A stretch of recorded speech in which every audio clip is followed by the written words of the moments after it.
먼저 말이죠. 조국 이야기부터 하고 넘어가겠습니다. 이 뇌물죄가 100억이다. 뭐 아니다. 이런 논란이 있는데요. 한번 짚어보도록 하겠습니다. 홍철기 기자가 전합니다. 예, WFM 뭐 주가 조작에 앞서서 한 5천만 원 정도를 ATM에서 송금했다 이런 말도 있고요. 지금 조국 관련해서 그리고 정경심 관련해서 조범동 관련해서 지금 펀드에 대해서는 정말 말이 많습니다. 전직 검사장 출신 변호사가 이렇게 얘기를 합니다. 2차 전지 사업은 문재인 정부의 국정과제고 민정수석이 담당하는 사정 범위 안에는 주가 조작 등을 감시하는 금융감독원도 포함이 돼 있다 이렇게 얘기를 하면서요. 부부는 경제적 이해관계를 같이 하는 만큼 청탁 유무를 떠나 뇌물죄가 적용이 된다 해서 뭐 조국에게 직접 청탁을 했든 안 했든 간에 일단 지금 부부가 경제적 이해관계를 같이 하니까 뇌물죄 적용할 수 있다라고 얘기를 하고 있습니다. 최근에 투기자본감시센터가요. 조국 등 17명을 115억 원대 뇌물 혐의로 고발한 바가 있습니다. 일단 우국환이라는 이름이 등장합니다. WFM의 우국환은 이전부터 허위공시 등으로 200억 원대 차익을 얻었는데 민정수석을 사후대책 삼아서 코링크의 경영권을 넘겨준 것이다 이렇게 얘기를 하면서요. WFM의 대표 우국환이요. 실제로 코링크에 53억 원대 주식 110만 주를 무상으로 준 바가 있고요. 조범동이 13억 5천만 원에 산 익성의 주식을 40억에 매수한 바가 있습니다. 또 참여연대의 김경률 회계사는 이렇게 얘기합니다. 기적과 같이 귀인이 나타나서 13억 5천만 원에 산 익성 주식을 40억 원에 사주고 상장사 WFM 주식 53억 원어치를 그냥 줬는데 그 시점에 오촌 당숙이 민정수석이 됐고 당숙모는 펀드에 20억 넘게 태우겠다라는 말을 했다. 이런 말이 있습니다. 네. 그래서 이런 40억, 53억, 한 20억 이렇게 포함해가지고 한 115억 정도의 뇌물이 있다. 이런 말들이 지금 나오고 있는데 네. 뭐 그에 대해서는 지금 뭐 충분히 처벌할 수 있다 이런 말들이 지금 나오고 있습니다. 네. 자, 이 뇌물죄로 처벌이 될 것이냐, 뭐 특정한 청탁을 받아야지만 이 뇌물죄지, 뭐 그냥 이게 이익을 편취했다고 해서 뇌물죄는 아니다. 뭐 논란이 있지만 말이죠. 지금 민정수석 자리에서 이런 상황이 벌어졌다면 당연히 뇌물죄가 되지 않겠습니까? 뇌물죄가 성립하려면 두 가지가 필요합니다. 예. 하나는 직무 관련성, 그리고 하나는 대가성. 그렇죠? 근데 네. 이제 대가성은 민정수석의 업무 범위가 뭐 나쁜 짓 하는 사람들 이렇게 감찰하고 잡아내는 거잖아요. 그렇죠. 그러니까 뭐 좀 챙기는 게 있으면 봐달라는 입장에서 줄 수가 있는 거고, 직무 관련성은 워낙 포괄적이에요. 청와대 민정수석의 업무 그 직무 범위가 워낙 포괄적이에요. 이건 뭐 다 해당되거든요. 사정기관에 대한 것도 해당되고, 사실은 어떤 법원에서 이루어지는 재판도 청와대 업무 분장을 하다 보면 민정수석실로 갈 수밖에 없기 때문에, 그리고 지난 정권에 대한 수사를 하면서 확립된 이론이 있잖아요. 소위 포괄적 뇌물죄. 그러니까 이게 지금은 WFM 관련해서 우국한 회장의 이야기만 나왔습니다만, 이 또 상상인 저축은행도 여기 깊숙이 관련돼 있거든요. 예, 예. 조국 펀드와 관련해서. 그러다 보면 뇌물죄의 범위가 더 넓어질 수 있는 것이죠. 근데 지난 정권 사람들 수사하듯이 수사하고 기소를 하면 이게 뇌물 액수가 100억이 훨씬 넘어갈 텐데 모르겠어요. 어떻게 할지. 그러니까요. 지난 정권처럼 묵시적, 암묵적 이런 표현까지 동원하지 않습니까? 아니, 그리고 네. 남의 집, 다른 사람 딸이 탄 말도 뇌물이라며. 그러니까요. 참. 근데 조국을 어떻게 처벌할지 여러분들 관심 있게 지켜보시고요. 이번 주 토요일도 광화문에 많이 나와야 됩니다. 그래야지만 여론이 바뀌지 않겠습니까? 좀 우리가 주춤하고 좀 떨어지면 말이죠. 바로 저자들이 공격해 옵니다. 그러면서 분위기도 바뀌는데 요즘 이상하게 분위기가 좀 바뀌었어. 왜 이래? 이런 분들이 많아요. 민주당 기분이 좋은 것 같습니다. 가을에 굉장히 힘들었다. 뭐 지금 아직 겨울도 안 됐는데 이 사람들 지금 조국 사태 얘기하면서 말이죠. 이 일이 끝났다. 이제 뭐 바로 잡아서 분위기 쇄신하면 우리가 이길 거다 이렇게 얘기하고 있는데요. 이해찬이 그런 발언을 했다고 합니다. 그 소식 전하면서 자유한국당 얘기도 좀 해봐야 될 것 같습니다. 박한석 기자가 전합니다. 예, 이해찬이 이제 마치 조국 사태가 끝난 것처럼 인식을 하고 있는 것 같습니다. 조국 사태에 대한 본격적인 언급은 하지도 않고 내년 총선 이야기를 하고 있습니다. 관련된 소식 보도해드리도록 하겠습니다. 이해찬은 당내 초선 의원들을 중심으로 지도부에 대한 성토와 소신 발언이 이어지는 가운데 선제적으로 심경을 토로하고 나섰습니다. 이해찬은 지난 4일 국회에서 열린 의원총회에서 의원들도 여러 생각이 많고 심적으로 굉장히 괴로웠을 것이라며 직접적으로 조국 사태를 언급하지는 않았지만 지난 가을 아주 여러 가지로 어려움을 많이 겪었다며 속내를 드러냈습니다.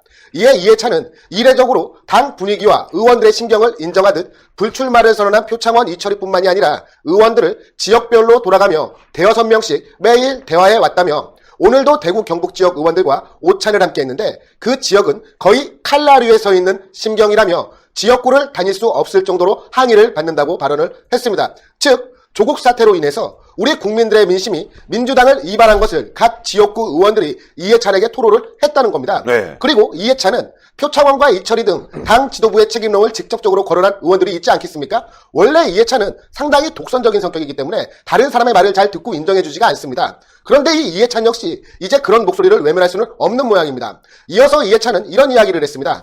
선거가 얼마 남지 않았는데 지금부터는 여러분들과 소통을 많이 해가며 당을 역동적이고 안정적으로 운영하는 것이 중요하다며 열정이 있어야 혁신이 가능하고 책임감이 있어야 안정이 가능하다며 물러날 생각이 없음을 밝혔습니다. 예. 그리고 여기서 저는 이해가 가지 않는 부분이 책임감이 있어야 안정이 가능하다는 부분입니다. 아니, 이번에 조국 사태 관련되어서 최종 인사권자인 문재인과 그리고 집권 여당인 민주당이 그 어떤 책임이라도 진 적이 있습니까? 단 하나의 책임도 안 졌습니다. 심지어 민주당 의원인 김종민이는 본인의 양심에 거슬렸는지 본인을 향한 비판에 대해서 뭐라고 했습니까? 내가 조국이야 조국? 이런 말까지 했습니다. 즉 민주당 의원들도 속내는 지금 조국 사태는 분명히 잘못됐다라고 인정을 하고 있는 겁니다. 그런데 일말의 책임감을 느끼지 못하고 있으면서 지금 책임감을 거론하는 저 이해찬의 모습은 우리 국민들의 지탄을 받아 마땅할 것입니다. 또한 이해찬은 정기국회가 끝나면 본격적으로 선대위 체제를 운영하겠다라며 선대위가 운영되면 인재영입위원회도 구성될 것이며 내가 직접 맡겠다라고 자신이 인재영입위원회를 장악할 것임을 포고했습니다. 자, 이제 우리 기자가 전달을 해드렸지만 이 민주당 말이죠. 이제 조국 사태는 끝났다 이렇게 생각하고 있는데 사실 조국 구속도 안 됐고 조사도 받지 않고 있기 때문에 앞으로 더 이 사태가 점점 더 커질 수 있는 폭발력을 가질 텐데 지금 문제는 자유한국당이 조금 주춤주춤하다 보니까 예. 저렇게 자신감을 갖는 것 같습니다. 일단 민주당은 조국 상황이 빨리 끝나기를 원하겠죠. 그리고 이미 끝났다라고 계속 이야기를 하면서 어쩔 수 없이 끝내는 방향으로 자꾸 유도하고 싶겠죠. 검찰의 수사 범위도 축소하길 원하면서. 근데 저 이해찬 대표의 발언을 보니까 제가 오늘 목소리가 조금 쉬었는데요. 네. 집회를 많이 다녔어요. 본인이 인재영입위원장을 직접 맡겠다고 하는 거 보니까 역시 내년도 민주당 총선 공천은 친문 공천이 될 확률이 뭐 명백해 보입니다. 인재영입 자기가 해서 어차피 이해찬이 친문의 대표잖아요. 당내에서는. 그러니까 내가 영입한 인재다 그러면서 공천 주고 그러면 어차피 친문 공천으로 다 차이겠죠. 채우겠죠. 근데 한국당이 아쉬운 점이 많죠. 당내에서도 사실은 아쉬운 얘기들이 좀 나옵니다. 근데 아쉽기도 하고 또 억울한 측면도 있어요. 왜냐하면 뭐 잘못한 게 있지만 잘못한 거에 비해서 너무 많이 공격을 당하거든요. 이게 소위 방송 장악이 저들에 의해서 완벽하게 되다 보니까 그러니까요. 뭐 요만큼 잘못했는데 뭐 어마어마하게 잘못한 것처럼 막 그런단 말이죠. 예. 그러다 보니까 필요 이상으로 지금 더 공격을 받고 또 그게 여론조사 결과에 어느 정도 영향을 미치고 이게 뭐 약간 계속 안 좋은 흐름으로 최근에 흘러가고 있는데 특히 인재영입과 관련해서 저는 그렇게 생각합니다. 사실은 더 좋은 분들이 초반부터 오면 좋죠. 근데 그렇죠. 아직 좋은 분들이 안 움직여요. 네. 네, 왜냐하면 이 사람들은 각 분야에서 이뤄놓은 게 많기 때문에 이걸 포기하고 자기가 정치판에 뛰어들어야 되기 때문에 그렇죠. 고민들을 많이 하거든요. 그리고 보다 확실하게 보일 때 그때 움직이기 때문에 아무리 빨라도 연말은 돼야 됩니다. 정말로. 네. 빨라야 연말이에요. 예. 그때쯤 오시면 되게 일찍 오시는 분들이에요. 그러니까 저는 이런 얘기를 들었어요. 어차피 말이야 인재 영입 하는데 이해한다. 근데 처음부터 좋은 분들 오면 나중에 한두 번 모실 것도 아닌데 그때 이제 선도가 떨어지니까 아예 이런 논란도 괜찮다. 그 다음에 계속 선도를 높여서 좀 분위기를 쇄신하는 방향으로도 갈 수 있을 것이다. 이렇게 이제 분석하시는 분들도 있습니다. 이게 우리말에 첫 술에 배부르냐 이런 말이 좀 있는데 여러분들 하여튼 첫 술에 배부르지 않고 좀 기다려봐야 될 것 같습니다. 박찬주 대장 관련해서는 조금 더 이따가 말씀을 드리고 민주당 그 다음에 자유한국당 총선 준비를 하고 있다고 하니까 21대 총선 준비 관련 보도도 또 전해드리겠습니다. 예, 이어서 보도해드리도록 하겠습니다. 자유한국당과 민주당 내년 4월에 열릴 21대 총선 준비에 돌입을 했습니다. 드디어 21대 금배지 전쟁이 막을 올렸다고 할 수가 있겠습니다. 민주당 총선기획단 윤호중 사무총장을 단장으로 양정철 민주연구원장 그리고 소병원 조직부총장 이근영 전략기획위원장 등 당 내외 인사 15명으로 구성을 했습니다. 민주당 여성위원장 백혜련, 청년위원장 정경태도 합류했으며 당내 초선 의원인 금태섭, 강훈식, 재윤경, 정은혜 외에도 지난 국회의원이었던 정청래까지 포함을 시켰습니다. 네. 또한 한국여성정치연구소 김은주 소장, 전 사우스다코타 주립대 강선우 교수, 심지어 프로게이머 출신 유튜버 황희두도 포함을 시켰습니다. 어허. 이 민주당 총선기획단은 여성과 청년을 30%씩 배치를 했습니다. 총선기획단 윤호준 단장은 다음과 같이 이야기를 했습니다. 15명 중 여성은 5명, 청년은 4명으로 구성했다며 다양한 목소리를 수렴할 수 있는 구성원들로 총선기획단을 구성했다고 주장을 했습니다. 민주당 총선기획단은 오는 5일 1차 회의를 열어 위원별 전담분과 등 구체적 활동계획을 정할 예정으로 알려졌으며 정기국회가 종료되는 12월 9일 선거대책위원회를 구성할 것으로 전해지고 있습니다. 한편 제1야당 자유한국당 역시 지난달 31일 총선기획단을 출범하여 21대 총선을 본격적으로 준비하고 있습니다. 자유한국당은 지난달 31일 박맹호 사무총장을 비롯 총선기획단 12명의 인선을 마치고 오늘 국회에서 임명장을 수여했습니다.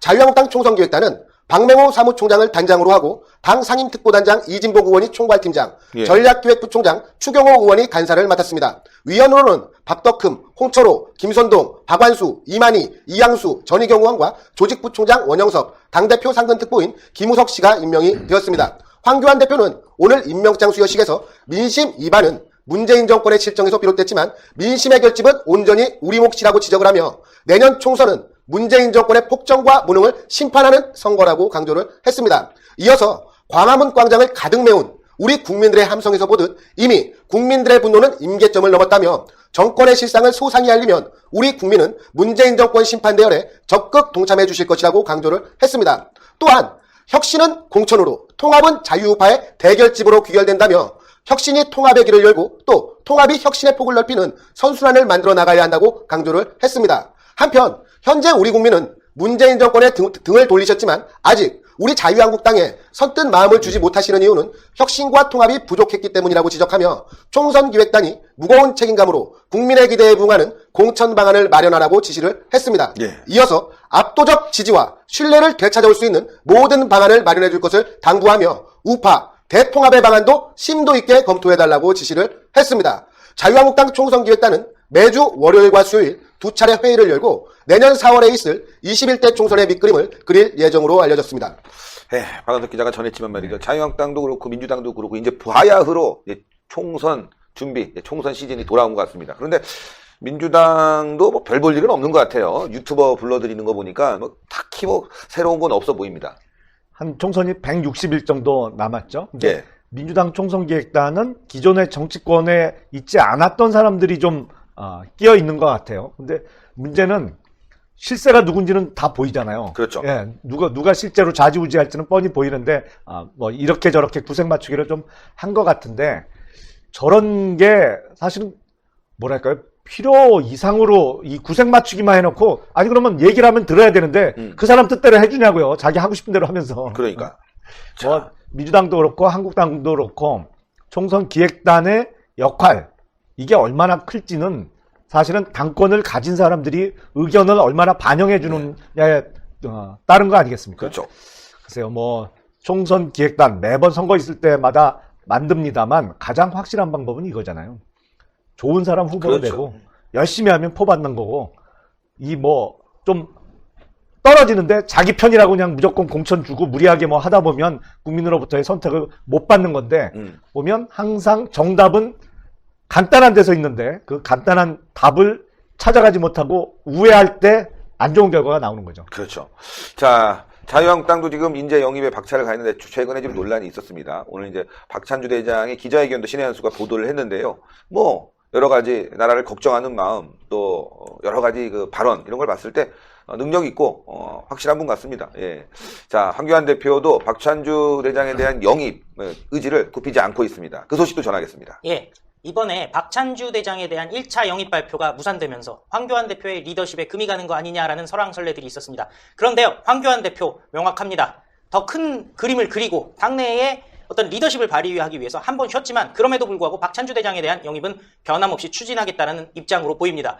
질문이 나왔어요. 보류된 박찬주 대장을 포함시켜서 2차 영입 때 이번 주에 있을 거라고 합니다. 발표할 것이냐고 질문을 하니까 좋은 인재들을 더 폭넓게 모시기 위한 노력을 계속하겠다라고 하면서 시기와 범위를 잘 판단하겠다고 답을 했습니다. 예. 박찬주 대장을 영입하지 않겠다라는 얘기를 한 것이 아니라 시기와 범위를 잘 판단하겠다. 혹시 2차 영입 때는 발표에 포함이 안 될 가능성도 있지만 일단 시기와 범위를 잘 판단해서 모시겠다라는 뜻을 밝힌 것입니다. 그런데